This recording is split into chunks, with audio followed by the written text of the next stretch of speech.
Welcome to Pieces for My Puzzle. I'm your host, Nikki Ship, and I'm excited to be sharing with you my life with a son on the spectrum. This podcast is for anyone who is looking for quick tips and perspective, but most of all, for hope and inspiration. So sit back, relax, and let's put the pieces together.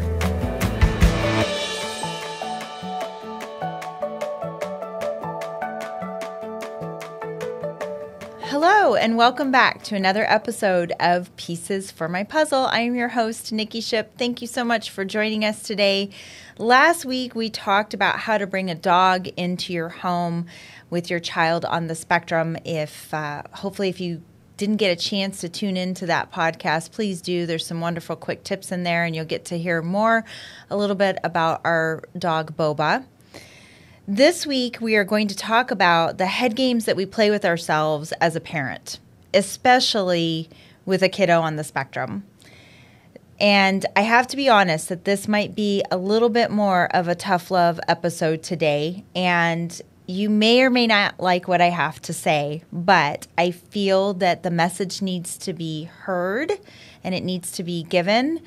And so I have hesitated for a little while having more of this type of a topic on the podcast, but I think that it's worth talking about. And part of the reason why I wanted to talk about it today is because of the feedback that I've been getting from a lot of parents and a lot of talks that I've had with parents. So for those of you that don't know, the outreach, the outpouring that we've received since Pieces for My Puzzle has started has been amazing. It's been overwhelming and it's been amazing.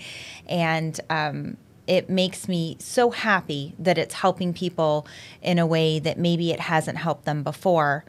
With that being said, there's a lot of comments and things that I've heard that it really kind of led me down a rabbit hole of well, why am I hearing this a lot, and why is this happening? So I wanted to put more of a definition to it. So I do want to start off by saying that this is a very delicate subject, and I myself have have done a lot of work on myself personally to put myself out there to help spread awareness, to get resources for my son, and also to be the advocate that I need to be for him. And that's a difficult thing as a parent. And for those of you listening, I think we can all relate.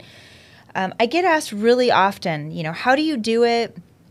And usually, we just open up a discussion, and a lot of times with the follow-up is, I can't do what you do, is what I hear sometimes from parents. Or I've even heard, I don't want to do this. Like, this is too much. I don't want to do this. This is difficult.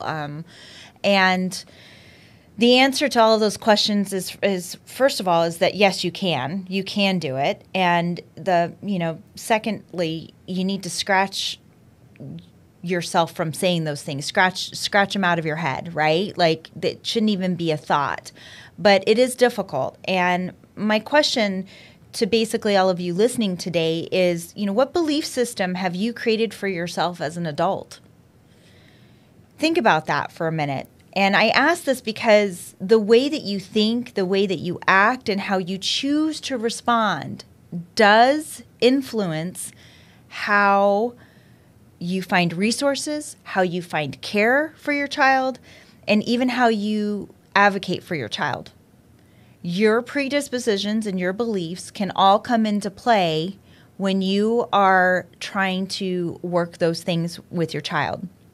And that's a really big deal. And I think that that's something that's not talked about very often. I think that that's something that we don't recognize within ourselves. So in my very first podcast episode, we talked about how it starts with belief. And if you haven't listened to that podcast episode, please go back and do. But basically what I'm saying in that podcast is that, you have to believe that you're capable of doing the things that need to be done for your child. And that has to happen first. And you also have to believe that your child is capable of more than just what you've been told. If I listened to everything that people told me about Drayson or what he may or may not become, I don't know if we would have had some of the milestones and the strides that we had with him, because I chose not to listen to that. I chose to still push forward, still find care, still find resources. And that was a choice. Just like I said earlier, the way that we choose to react to things. I had to really stop myself for a second and ask myself how I was going to choose to respond to this situation. Before you help your child, you have to be in the right frame of mind and find a way to overcome your personal battles. And that's just the bottom line. And I know that that might sound a little rough around the edges, but it's true. That's just the bottom line. I realize that that's easier said than done. And trust me, I know. I found that I even myself had to get out of my own headspace. I had to deal a lot with my own issues, which, by the way, no one tells you that these things are going to fester out when you're first given a diagnosis and you learn that your child is autistic. No one tells you about how you're going to feel. And that can feel very isolating, and it can make you feel lonely. And I had insecurities. I felt worry. I felt anger. I felt doubt. And I still do sometimes. Quite honestly, I still do. And I felt even timid, a little bit embarrassed. And that's just the short list, you know. And I know that you guys can identify, for those of you listening that have a kiddo on the spectrum, you can absolutely identify with what I'm saying. No one tells you how hard that this is going to be, or all the things that you're going to need to do, or how complex the process is. No one tells you that. So when you start delving into this, it's upsetting, because you realize it's even more than what you thought it was going to be. And some parents, and I'm not saying all parents, so there's my disclaimer. I'm not saying everybody, but this is just, you know, I've had countless conversations with parents and families, and some parents choose not to seek resources, or they've turned them down. And it got me to, again, like I said before, like going down this rabbit hole of, well, why? Well, why is that? And, you know, why maybe do some families choose not to? There could be a multitude of reasons, but I believe that it's a combination of fear. And I do believe that it has to do with their predispositions within their belief system. And it's hard when you have all of these other components to think about, and now you have to shift your mindset. But when you have those influences, you also have to remember that that's not putting you in the mindset of advocacy, which is where you need to be for your child. Or I've seen it where they've been turned down for services, and they kind of retract and retreat and will settle for that answer. Oh, well, they told me that they couldn't. So my advice, or my opinion, or whatever you want to call it, is just because someone tells you no, or if your application is denied for services, that is not the end-all be-all for the situation, for you and for your child. And I've been told no so many times, and I used to get really upset about it. And now that I found as an outlet that when I get told no, I just use that to it just makes me want to push harder. Just makes me want to push harder. Once you start learning about the system, once you start learning about, quote unquote, the game, it just makes you want to push harder, because you know that the resources are available. You know that the resources are there. At least I do now. I didn't in the beginning, but I do now. And so I'm here to tell you that there are a lot of resources available for your child. It's a matter of how you go out and get those resources. So someone tells you it can't be done, get a second opinion. Someone denies you on an application for services, appeal it. Someone tells you that your child will never be capable of certain tasks, give your child the resources to see if it's a possibility, because that person might be wrong. Someone hurts your feelings? No offense, but this isn't about you. It's about your child. So find your inner mama or papa bear and get to work. And I realize that that's a hard thing to do, but I feel now more than ever, as parents, we need to have a stronger voice about pushing for awareness and resources for our children. The spectrum is vast, and there's a lot of uncertainty about the capabilities of this community. right? And Drayson has so many unique what we call super strengths that other kids don't have, and vice versa. There's lots of things that Drayson's not strong in, and there's a lot of things that he is strong in. So are you going to let one person, and I would think about this, are you going to let that one person that told you no, or maybe told you, like we were told that Drayson may or may not ever call us mom or dad. If I chose to believe that, again, he would not be where Drayson is today. And so are you going to let that one person or a group of people make that decision for you based on what they tell you? Think about that. As you think about it, I'm going to say don't let someone else define you or your child. Your life, don't let them define your life or all that you hold precious to your heart. You are giving them that power. Don't give them that power. It's yours, and you should own it. What's my point about saying all of this to you? I guess if you feel stuck in your situation or you feel stuck in your headspace about what to do, find a way to pull yourself out of it. Ask yourself if you're stuck. Ask yourself if you feel like you're in the right or the best possible mindset, for you and your child.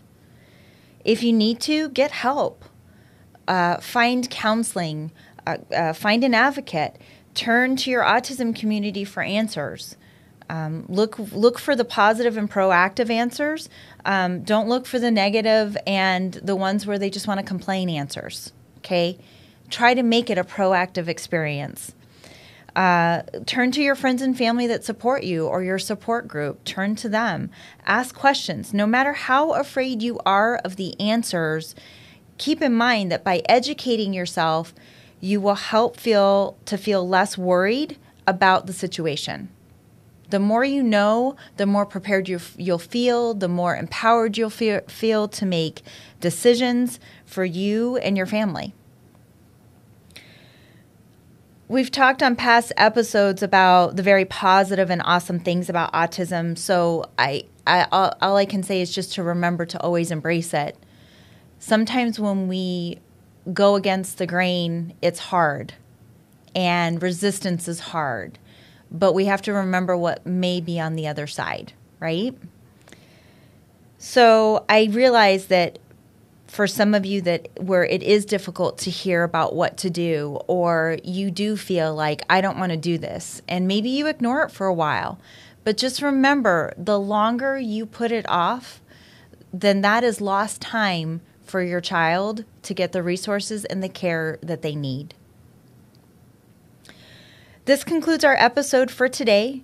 As I've mentioned before on previous podcast episodes, the last couple ones, don't forget about our Red Zone t-shirts. I'm going to show you guys here for those of you watching. For those of you listening, I have this cute little black t-shirt here that says, I'm in the Red Zone. It has, it's a black t-shirt with white font, and it has a little wine glass on there with some sparkly little red wine in the center of the glass on this t-shirt. And I created this t-shirt basically to create more awareness about autism. It's a tool, a way to open up conversation. But for those of you that have used color zones before, you know that color red, means red or angry. So this was kind of my fun spin-off of how I'm in the red zone. Maybe at the end of the day, I need a little red glass of wine, maybe, just saying. But if you'd like to get your hands on one of these cute little t-shirts, you can email us at info@piecesformypuzzle.com, and we'll get back to you. They are $25 plus shipping, and I promise you will love wearing them. They're soft. It's a really soft, well-made t-shirt, and I just love it. So, feel free to reach out and grab your own today. If you have a story about your child and you'd like to share it with us, or if you're curious about maybe a certain topic or have a question that you'd like to hear on our show, please feel free to email us at info@piecesformypuzzle.com. Feel free to like and follow us on Facebook and Instagram, and don't forget to subscribe to our YouTube channel if you haven't already, at Pieces for My Puzzle. And if you like what you're hearing, please spread the word to others about our podcast.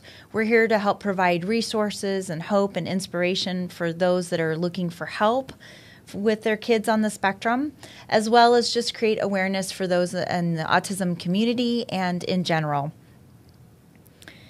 If you like what you're hearing, please feel free to spread the word too on your preferred podcast platform of choice. We would love a great review from you. Once again, thanks so much for tuning in. Until next time, keep working on your puzzle. And remember, you don't have to have it all solved in a day. Take care.